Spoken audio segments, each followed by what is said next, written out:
Merhaba arkadaşlar, Kardeş Örgüler Örgü Modelleri yeni YouTube kanalıma tekrardan hoş geldiniz. Bugün sizlerle birlikte yine güzel bir model çalışması yapacağız. Modelimiz yabancı bir siteden bir arkadaşımız paylaştı ve benden de rica etti. Lütfen siz de yapın, sayılarıyla birlikte biz de sizden faydalanalım dedi arkadaşlar. Ben de sizler için şöyle bir parça denemesi yaptım ve gerçekten oldukça güzel bir model oldu. Yine kız ve erkek bebeklerinde kullanabileceğiniz bebek örgülerinizde özellikle oldukça güzel ve gösterişli bir model. Şöyle arka görünümüne baktığımızda da çilek, yani gerçekten çok fazla benziyor. Arkadan bakıldığında da çilek modelini andıran oldukça güzel bir model. Model 10 ve katları artı 3 ilmek. Kenar ilmeği de ilave ederseniz bu şekilde ilmeklerinizi ayarlayabilir. Yelek ve hırkalarınızda, yine kullanacağınız örgülerinizde rahatlıkla sayılarını ayarlayarak da başlayabilirsiniz. Toplamda 4 sıradan oluşuyor. 4 sıra sonunda modeli kaydırarak ilerletiyoruz ve gerçekten de kolay ve zevkli bir model. Ben şöyle hemen ilmeklerimi attım. Dilerseniz birlikte hemen örgüye başlayalım ve yapalım arkadaşlar. 3 ilmek kenar haroşası olarak ayarladım ve kenarlarıma 3 ilmeğimi verdim. Bunlar benim kenar ilmeğim. Hemen modelimizi kurmaya başlayalım. 1 2 ilmek düz ördüm. Bir tane artırdım. Sonrasında 9 ilmek haroşa örüyoruz. Ben haroşamı ters ördüğüm için ön yüzde 9 ilmek ters örüyorum. 2 4 6 7 8 9. Kenar patımızı ördük. 2 düz 1 artır. Sonrasında 2 4 6 8 9 ilmek haroşa, bir tane artırdım. Bir düz. Sonrasında yine bir kez artır. 9 ilmek haroşa. Eğer haroşanızı düz örüyorsanız bu 9 ilmeğinizi düz örüyorsunuz. Arkada yine düz örerek haroşanızı kurabilirsiniz. Eğer benim gibi ters örüyorsanız arka sırada tüm ilmeklerinizi ters örerek kolaylıkla yapabilirsiniz. 2 4 6 7 8 9. Yine bir düz doladım, bir düz ördüm. Sonrasında tekrar doladım. 1 2 3 4 5 6 7 8 9. 9 ilmek ördüm. Sonrasında yine bir düz, bir dola, bir ilmek daha örüyorum. Bir tarafta 2 ilmeğim kaldı. Sorun değil. Kenar patı olarak 2 ilmeğimi ördüm. İlk sıramız bu şekilde tamamlandı. Eğer dediğim gibi benim gibi haroşanızı ters örüyorsanız arka sıramız tamamen ters örgü. Eğer haroşanızı düz örüyorsanız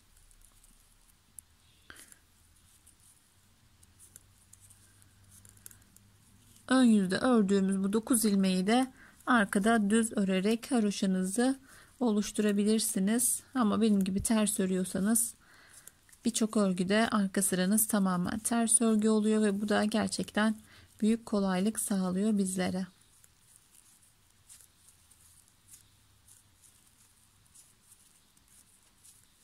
Çok zevkli bir model arkadaşlar.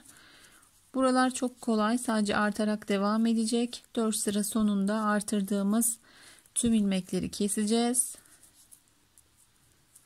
Kesme işleminde bir tığa ihtiyacımız olacak.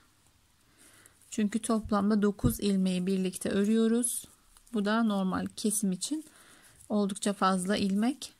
O yüzden tığ yardımıyla keserek devam edeceğiz. İşte arka sıramı tamamen ters örerek tamamlıyorum.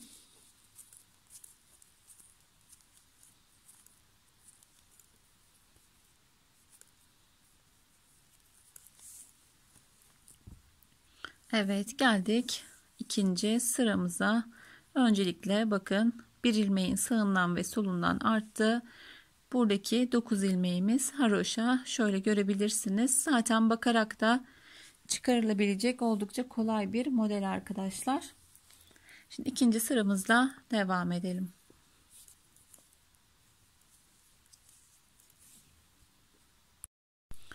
Yine kenarlarda 3 ilmek olarak ayarladığım haroşamı örüyorum öncelikle. Şurada ipimin katı açılmış, sorun değil.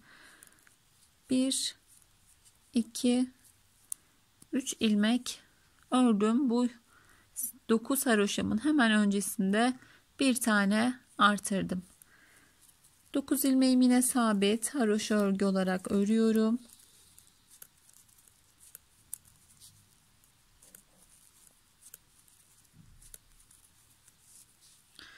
Burada bakın bir ilmeğimiz vardı. Hemen öncesinde artırdım. 1 2 3. Yine 9 ilmek haroşam var. Hemen öncesinde artırıyorum. Normalde şu an baklava yapıyor gibi arkadaşlar. Bakın şöyle düz ilmeklerimiz açılıyor. Buradaki ilmeğim sabit. Artırıyoruz ama kesme işlemi yapmıyoruz. Yine 9 ilmeğimi ters yani haroşa örgü olarak ördüm. Bakın buradaki düz ilmeklerim, artırdım.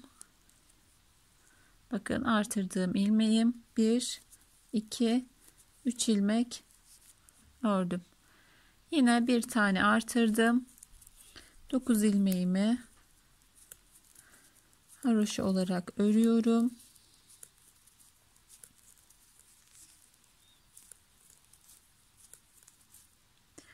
Yine kenarda yarım örneğimiz var. Şöyle görebilirsiniz. Burada hem başında hem sonunda artıyor. Buradaki dilimimiz yarım olduğu için artırıyoruz. Sonda artırma yok. Artırdım. 1 2 3 3 ilmeğimi ördüm. Kenarda başta da 3 ilmeğim vardı. Şöyle bir gizli artırma yapayım ki eşitlensin. Sağı ve solu 3 ilmek olsun. Evet, ikinci sıramızı da bu şekilde tamamlıyoruz. 9 ilmek haroşamız sabit. Buradan ilmeğimiz artarak ilerliyor. Şimdi arka sıramızı haroşaları haroşa tersi ters olarak ilerletiyoruz ve devam ediyoruz.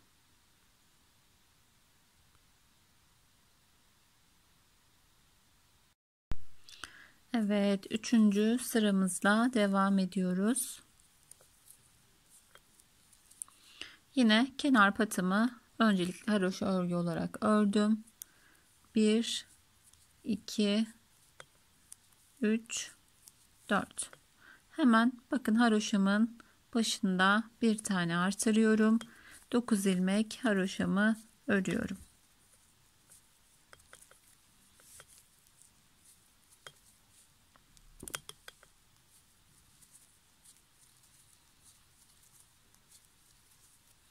Dokuz ilmek haroşamı ördüm. Bakın yine bitiminde bir tane artırdım. 1 2 3 4 5. 5 ilmeğimi ördüm. Yine artırdım. 9 ilmek haroşamı örüyorum.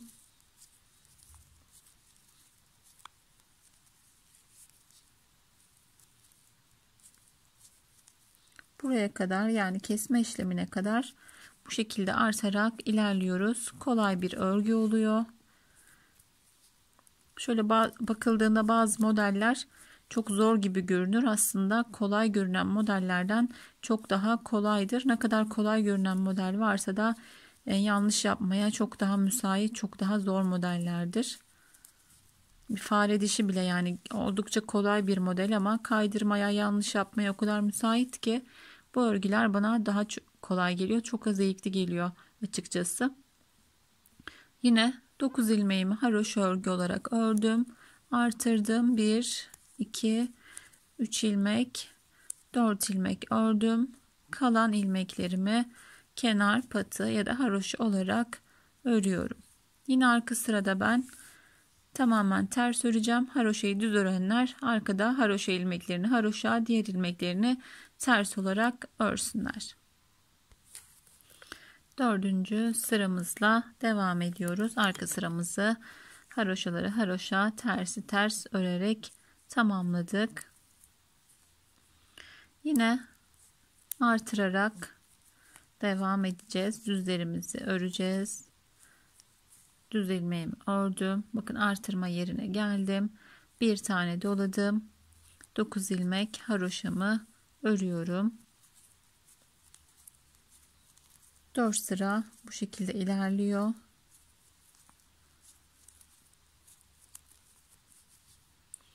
Bakın hemen öncesinde artırdım. Düz ilmeklerimi örüyorum. Bakın aynı baklava dilimi gibi açıldı.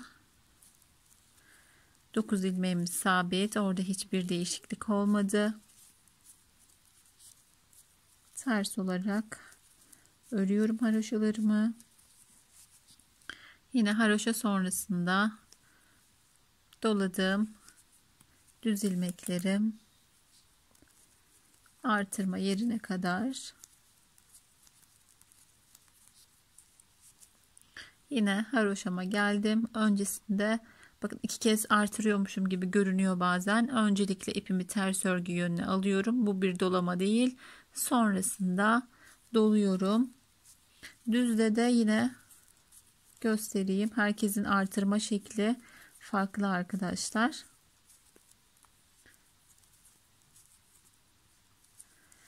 Evet, ipim ters örgü yönünde. Normalde düz örgü yönünde olsaydı böyle alıp artıracaktım. İpim ters örgü yönünde olduğu için öne atmıyorum. Direkt düz ördüğümde bakın bir tane artırmam da yapılmış oluyor. Bazen artırmamış gibi görünüyor ya da ters artırmamı yaparken ipi alıyorum, doluyorum, 2 kez dolamış gibi de görünebiliyor. Kafanız karışmasın. Sadece artır dediğim yerde siz kendi tekniğinizle artırma yaparsanız daha kolay olur. Herkesin alışı ve atışı örgüde farklı oluyor. Bu da bazen kafa karışıklığına sebep olabiliyor. Evet arkadaşlar, bakın ilk kadememizi tamamladık. Şimdi arka sıramızı ördükten sonra toplama işlemini yapacağız.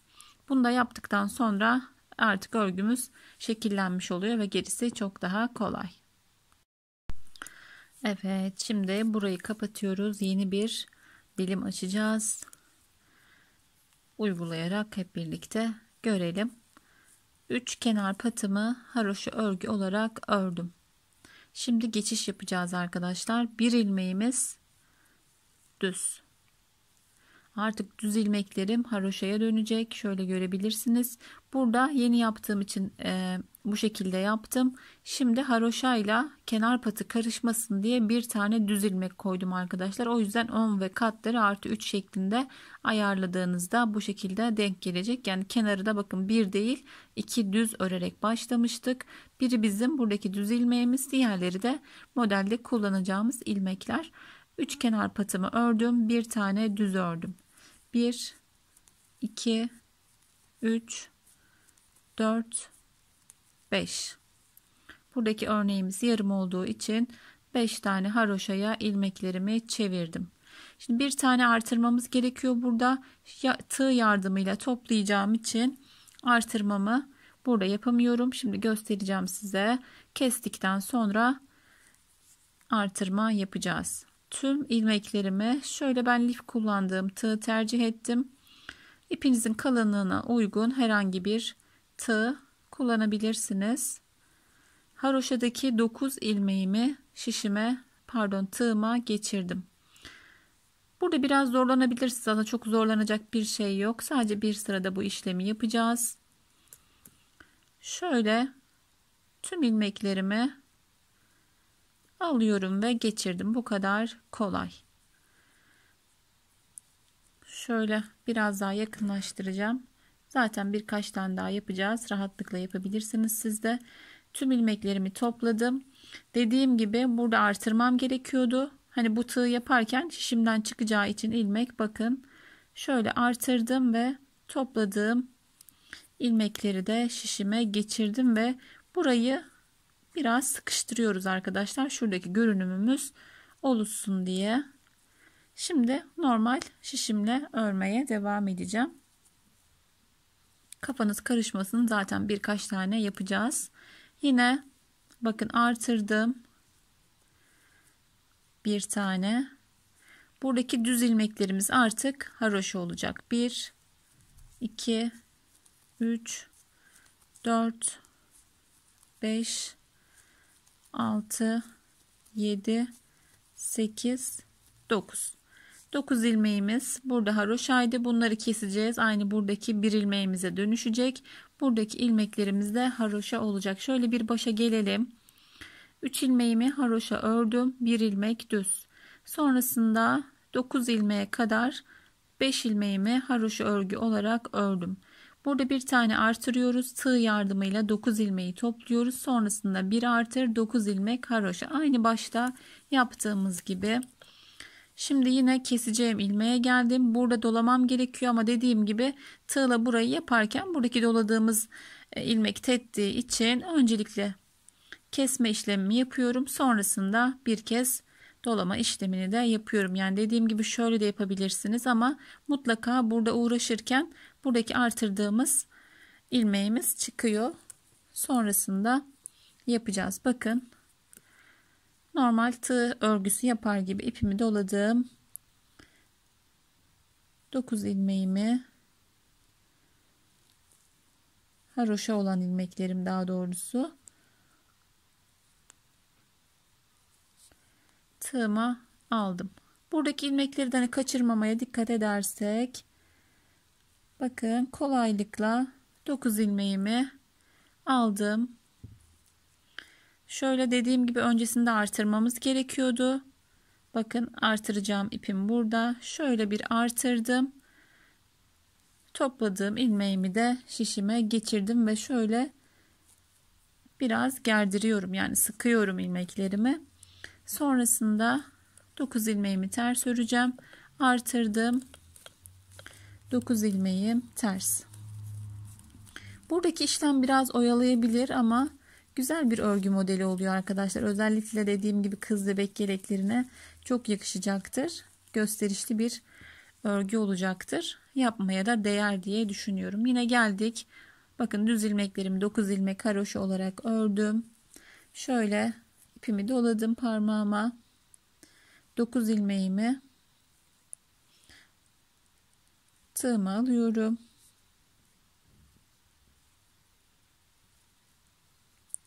Kolaylıkla geçirdim. Burada artırmam gerekiyordu. Bakın şöyle artırmamı yaptım. Şöyle görebilirsiniz. Bakın artırdığım ilmek, kestiğimiz ilmek.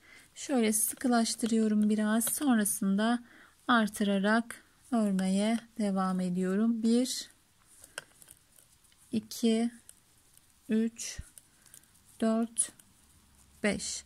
Hemen haroşadan önceki ilmeğim bir ilmek başta olduğu gibi düz. Sıramızı tamamladık. Ben şimdi arka sıramı tamamen ters öreceğim. Haroşasını düz ören arkadaşlar yine buradaki olduğu gibi arkadaki haroşa ilmeklerini düz örerek arka sıralarını tamamlayabilirler. Şimdi ben arka sıramı öreceğim ve ikinci modelimizin ikinci sırasıyla devam edeceğiz.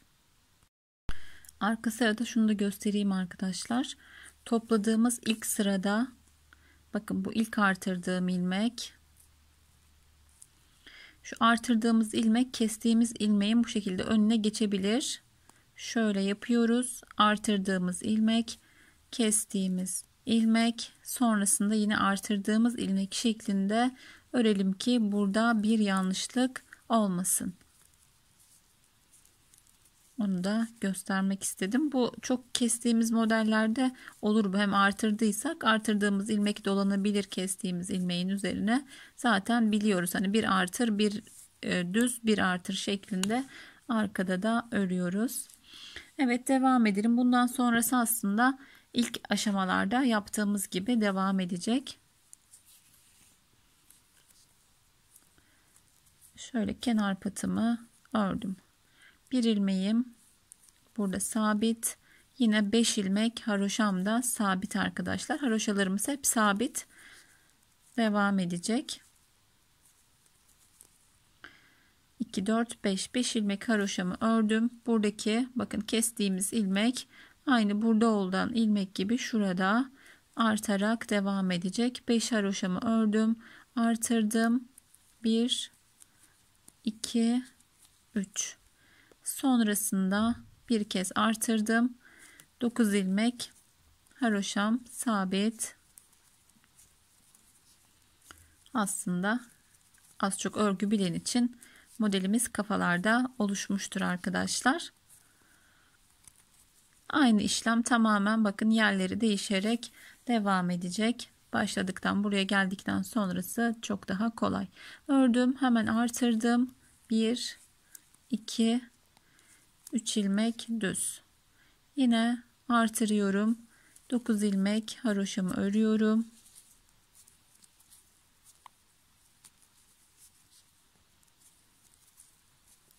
Artan da bir model olduğu için yine biraz diğer örgülerimize bakarak biraz ağır ilerleyebilir.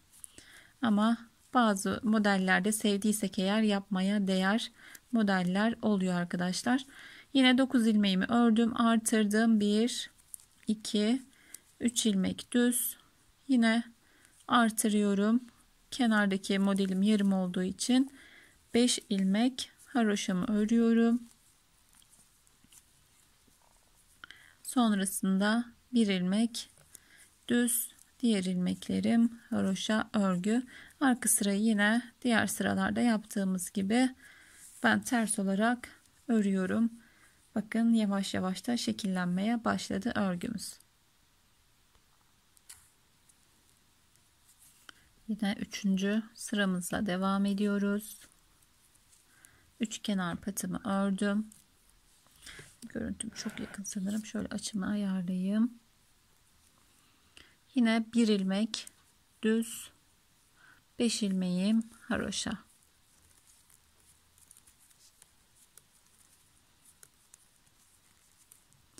Bakın yine şurayı yapıyorum. Şu an şöyle tığımı alacağım. Şuradayız. Aynı burada yaptığımız gibi 5 ilmeğimi ördüm, artırdım. 1 2 3 4 5, yani artırdığım ilmekleri tamamen düz olarak ördüm. Sonrasında artırdım. 9 ilmeğimi sabit haroşa olarak örüyorum.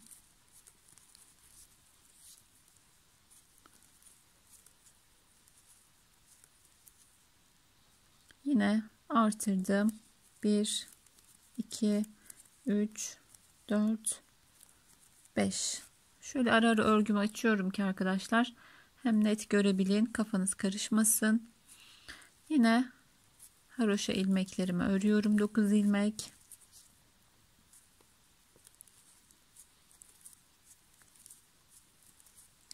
Bir kez daha topladıktan sonra videomu ben tamamlayacağım. Bir sıra sonra toplayacağız.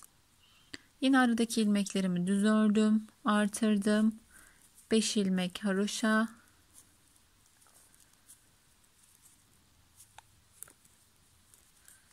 Kenarda bir ilmeğim düz ve diğer ilmeklerimi haroşa olarak tamamlıyorum. Arka sıramızda örelim. 4. sıramızla devam edelim.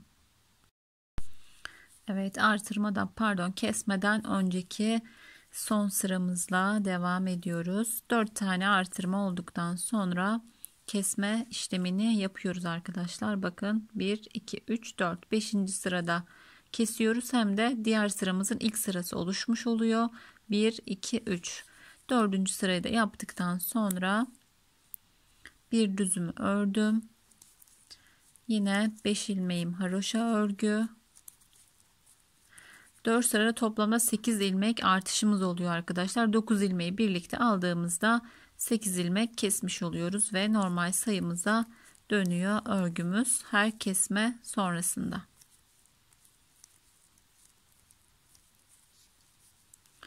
Evet, bakın şöyle görebilirsiniz.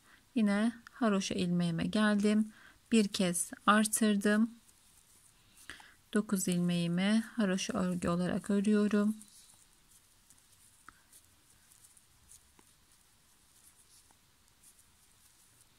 Yine artırıyorum. Aradaki ilmeklerim düz.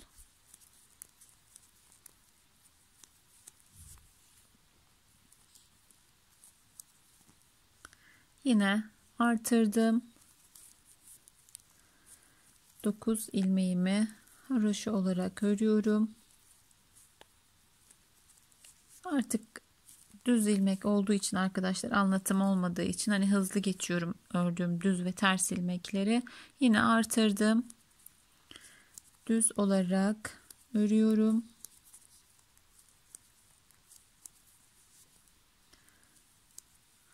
Bakın yine artırma yerine geldim. Bir kez doladım. 5 ilmeğim haroşa. Şurada bir tane düz ilmeğim var. Onu da ördüm ve bu sıramı da tamamladım. Şöyle bu kesmeyi de yaptıktan sonra daha net görüntümüz ortaya çıkacak arkadaşlar. Çapraz şekilde tohumlarımız yani kabartmalarımız oluşarak modelimiz devam edecek. Arka sıramızı örelim ve kesme işlemini de yapalım. Evet, son sıramıza geldik arkadaşlar. 3 kenar patımı ördüm. Sonrasında bir düz ilmeğimi ördüm. Burada yarım örnek olduğu için başında artırmayacağız. Sonrasında bir artış yapacağız. Öncelikle 5 ilmeğimi toplayacağım. Haroşamız çünkü 5 ilmekti. Bakın 5 ilmek haroşamı tığ yardımıyla topladım ve dediğim gibi başında artırmıyoruz. Bu örneğimiz 20 olduğu için bakın sonrasında buradakini de başında artırdığımızda birleştiğinde toplamda bir model oluşmuş olacak. Kenar patımı ördüm, düz ilmeğimi ördüm, 5 ilmeğimi kestim. Yani 5 ilmeği topla aldığımızda 4 ilmek kesmiş oluyoruz. Bir tane doladım. Yine bu sefer düz ilmeklerim yine haroşa ilmeğe dönüşüyor. 9 ilmek. Tüm düz ilmeklerimi haroşa olarak örüyorum. Evet, haroşa olan ilmeklerime geldim. Buradaki ilmeklerimi yine bir önceki sırada olduğu gibi artırmamı dediğim gibi yapamıyorum. Kesme işlemini yaparken çıkıyor zaten. 9 ilmeğimi tığıma alıyorum. Bakın sadece haroşa ördüğümüz ilmekler. Tığıma aldım. Bu şekilde kolaylıkla hepsini geçirdim. Şöyle ilmeğim tetmesin. Bir tane artırmayı bakın yaptım ve diğer ilmeğimi de şişime aldım. Şöyle görebilirsiniz. Artırmam ve ilmeğim. Yine şişimizle örüyoruz. Artırıp artırdım. 9 ilmeğimi haroşa olarak devam ediyorum.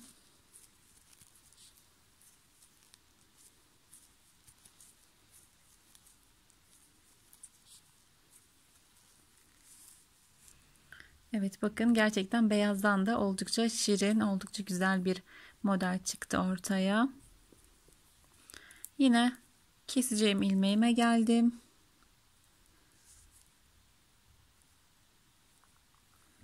Dokuz ilmeğimi tığıma alıyorum. Kolaylıkla geçirdim. Şurada bakın artış yapmamız gerekiyordu. Bir tane artırdım. Şişime taktım. Şöyle fazla iplerimi sıkıştırarak örgümü sabitliyorum. Yine artırdım. Aradaki 9 ilmeğim haroşa örgüye dönüyor.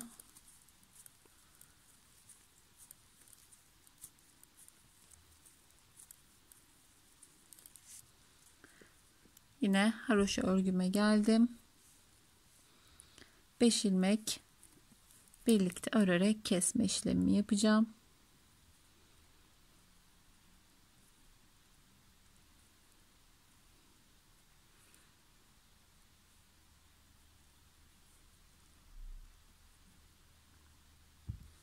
Burada demiştim arkadaşlar, bakın burası yarım örgü, kestikten sonra artırıyoruz. Burada tam tersi, öncelikle artırıyoruz, sonra kesme işlemimizin ilmeğini taktım ve artık tığımıza geçerek bir düz kenar ilmeklerimi haroşa örgü olarak tamamlıyorum.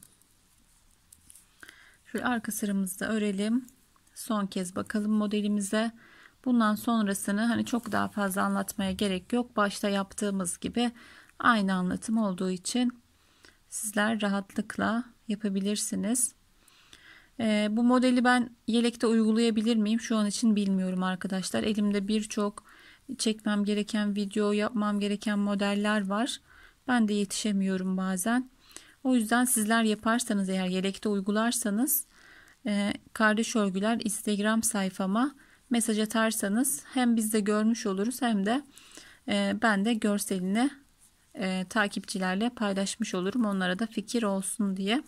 Dediğim gibi bu kanalımda sadece böyle parça anlatımlar yapıyorum. Bazen sizlerin attığı modelleri değerlendirmeye, yapmaya çalışıyorum. Sevdiğim bir model olursa tabii ki öncelik veriyorum. Çok fazla model paylaşan oluyor. Yani bu elbiseyi de çeker misiniz? Bu modeli de benim için anlatır mısınız? Ki hani çok fazla kişi attığı için hepsini çekmem ya da yapmam mümkün değil arkadaşlar. Öncelikle kendi hani planladığım projelerimi yapmaya ve çekmeye çalışıyorum. Takip ediyorsanız eğer, ana kanalım olan Kardeş Örgüler'de zaten çok fazla paylaşım ve video çekimi yapıyorum. Burada da hani yelekte yapamadığım modelleri en azından yapmak isteyenler için küçük parçalar halinde çekip paylaşmaya çalışıyorum. Bazen yabancı kanallardan görseller paylaşıyorsunuz. Bu da öyle bir görseldi. Eğer benim gibi az çok örgü yaptıysanız eğer, şöyle bakıldığında bile hani ben bunu bakarak çıkardım, rahatlıkla yapabilirsiniz. Eğer yapamayanlar için de ben de elimden geldiğince yapmaya çalışacağım. Şişim dönmüş ilmeğim. Hemen düzelttim ve devam ediyorum.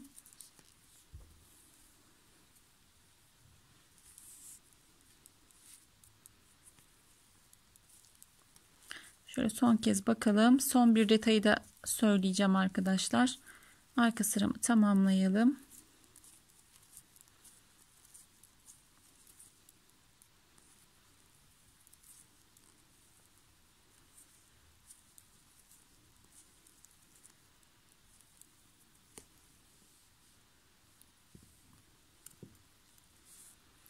Evet, bakın yavaş yavaş çıkmaya başladı.